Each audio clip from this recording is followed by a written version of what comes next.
الرحمن الرحيم. السلام عليكم ورحمة الله وبركاته. محمد إبراهيم وسمعه وهتراوي لو يقانو إلى هاي عفادي عمر الدار بهاسية أيا كن يسقال بقول يسقال يتدواتكي بشي ديسمبر ما سوي تريو دي اللي دي كترتورن تي هاي تي لواد با كوسون تنايد على عن تدع كتري با وحوها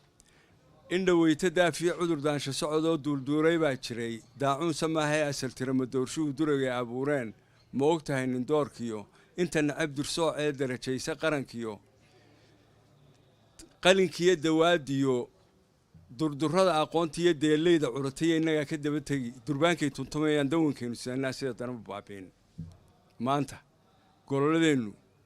ama hadalkeenu wuxuu daaran yahay TV-ga Universal oo aad moodo maalmahan inuu ceel batrool ka helay Hargeysa iyo Soomaaliland dadkana intuu guryahooda ku garaaco garashadooda ku caayaya oo ku aflagaadeynaya laba tusaalaan diseynaya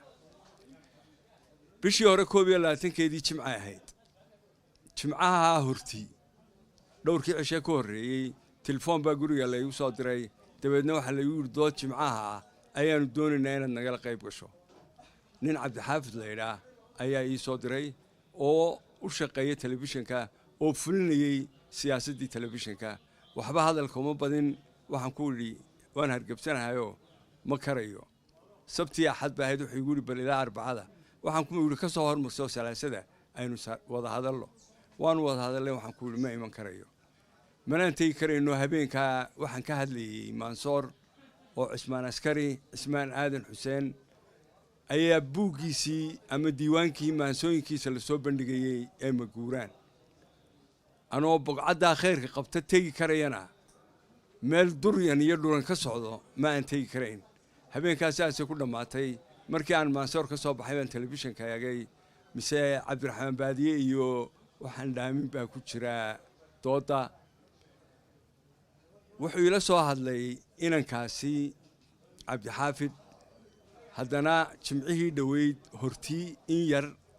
dabeedna wuxuu igu yiri dood ka dhacaysa jimcaha ayaan doonayaa inaad ka qayb gasho lagu sheegi maayo waa dood lagu sheegi maayo dadka ka qayb galaya dabeedna inanku markii uu barnaamijka sii deynay wuxuu boobe uu naga cudur daartay bal hadda waxaan idin sheegayaa waxaan isniri wuxuu igu waxaan doonayaa inaad dood nagala qayb gasho waxaan ku dhaadeer mee ka dahsoon tahay inaan in badan ku daawaday si fiican buu yiri waxaan ku yiri meelad adigu in badan aniga telefishinada iga daawan si fiican buu yiri waxaan ku yiri maxaynu isu sheegaynaa wuxuu igu dhaadeer raaliga ahaw waanad mahadsan tahay intaasaan ku kala tagnay dooda maan garanayn magaceeda dooda maan garanayn dadka qayb galaya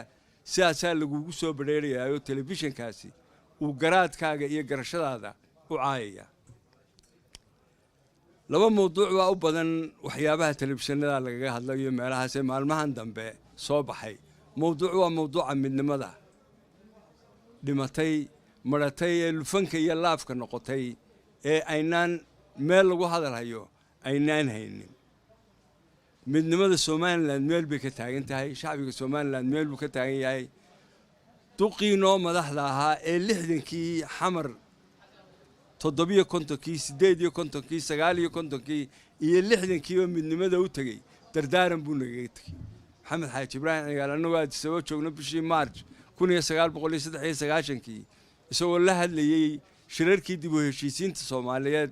ee Soomaaliya oo dham joogtay oo SNM goobjoog ka ahayd isaguna uu ka mid ahaa wafdi guurtida ah oo ka yimid Boorame wuxuu ka yiri halkaas haddaad xoolo dooni xamaraag joog haddaad xilo dooni xamaraag joog haddaad xarriga dooni xamaraag joog dabeedna intay sida ay sula ogsadeen ay Soomaaliya toosoo isku tiirsada sidoodii ayay bilaabeen mashxaradiina way raaciyeen dabeedna Maxamed Xaaji Ibraahim cigaal wuxuu yiri hadalkaasi halkii uu doonana damqi jiray way naga go'day Soomaaliland haddaanu nahay midnimada halkaas aanu ka taagannahay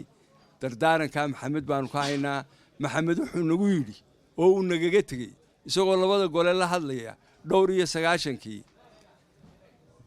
hadda xamar tagtaan raac maayo waan idin ka hadhaya maalinta xamar laga xukumo Laascaanood iyo Ceerigaabo iyo Berbera iyo Hargeysa iyo Burco iyo Boorame maalinta taasi dhacdana dalkan waan ka ajiraya bal nimayo horta aan isogaanay halkaasay bahashaasi naga taagantoo wax alliyaalo wax ka soo naasacadii ma jiro sawaa dhexdhexaadnimada iyo daacadnimada iyo xaqnimada iyo waxyaabaha birmageydada ah ee telefishinadu ku xisaabtamaan waxaan u naqaanaa dhexdhexaadnimada waxaan u garanaynaa laba qof oo reer Somaliland oo aan midnimada doonayn soo fadhiisi xaqnimadu waxa weeye in laga horgeeyo laba xubnood oo reer Soomaaliya oo iyaguna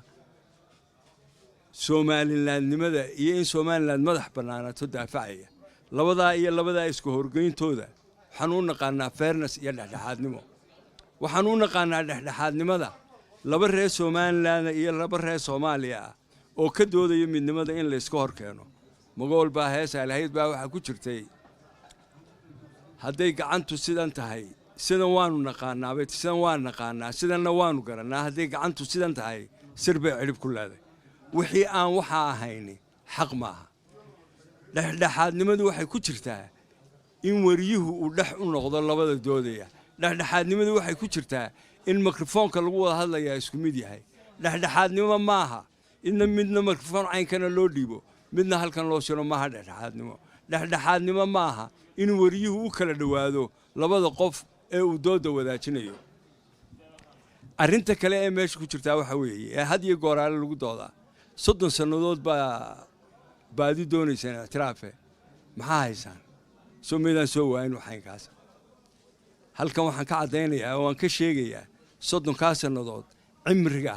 ummadda inaanay wax allaale waxay ku tahay aanay jirin xasan ganay baa riwaayad lahaa waa maadaysa dunyadu dadkuna way midelayaan dunidoo dhan baa maadaysa sida u dhan tahay shanta qaaradood ayaa maadaysa riwaayada dadkuna way midelayaan inta bilyan ee ku noolina waa hal qof oo dad baa leeyahay oo way midelayaan cimriga Somaliland halkaas ku dhex jira cimri ummadeed iyo cimri qof isku mid maaha waa la soo halgamay bal ka warrama haddii markii 2 sanadood la halgamaynayo baalku inuu dheeraaday inaga daaya gobonnimaan la doono 60kii la dhigay bal ka warrama haddii bartankii marka la joogo la yiraahdo wax alliyaale wax xamar nagaga maqani ma jiro wax igaad nagaga maqani oo jiro wax adduunyada nagaga maqani ma jiro ictiraaf dibadda aanu u tagno oo u baadi doonaa ma jiro intaanu tooj qaadano ummaddaas saboolka adeer dhaqaalaheeda in hadba dayurad inta lagu raaco la yiraahdo maqaam aad u sareeyana lagu soo dhaweeyay annaga ay soo haynaa ictiraafku booram u yaala hargeysu yaala laascaanood buu yaala ceerigaab buu yaala burcu yaala berberu yaala annaga ay soo haynaa inaanu annagu is aqoonsano inaanu midowno inaanu aayaha ka tashano inaanu dastuurkayga ixtiraamno inaanu doorashooyinkayga qabsano taasay ku jirtaa ictiraafku halku ku jira waa halka waxaanu xasuusinaynaa xukuumadda Somaliland xerdajinta Somaliland garsoorka Somaliland iyo cid waloo dadkan iyo dalkan xil u haysaba inay ka damqato oo ay ka difaacdo weerarada joogtada ah ee lagu hayo ummadan ee gaar ahaan telefishinka Universal iyo inta la halmaasha ka imanaya waxaad arkaysaa dadku inta badan inay canaananayaan inay ka cabdi xaafid oo ay leeyihiin waxa sameeyay wax la wuxuu sameeyay ma jiro inanku telefishin buu shaqeeyaa siyaasadu telefishinku leeyahay buu fuliyaa telefishinku hargeysu joogaa xafiisyo hargeysa ku leeyahay uu ka hawlgalaa shacbigu wuu daawadaa haduuna ixtiraami waayo una qiimeyn weeye annaguna ixtiraami mayno qiimeyn mayno hadday dawladdu ka aamustay hadday xukuumaddu ka aamustay hadday xeerdejintu ka aamustay annagaan ka aamusayn annagaan daynayn halkan agteena Puntland garowe waxa ka socday shir wada tashi oo ay reer Puntland lahaayeen qodobba ka soo baxay kii sagaalaad baa wuxuu ahaa wada hadallada Somaliland laga gelayo iyo waxaynkaas waa inay Puntland qayb ka noqotaa 60kii anagu Soomaaliyan wax wada galayo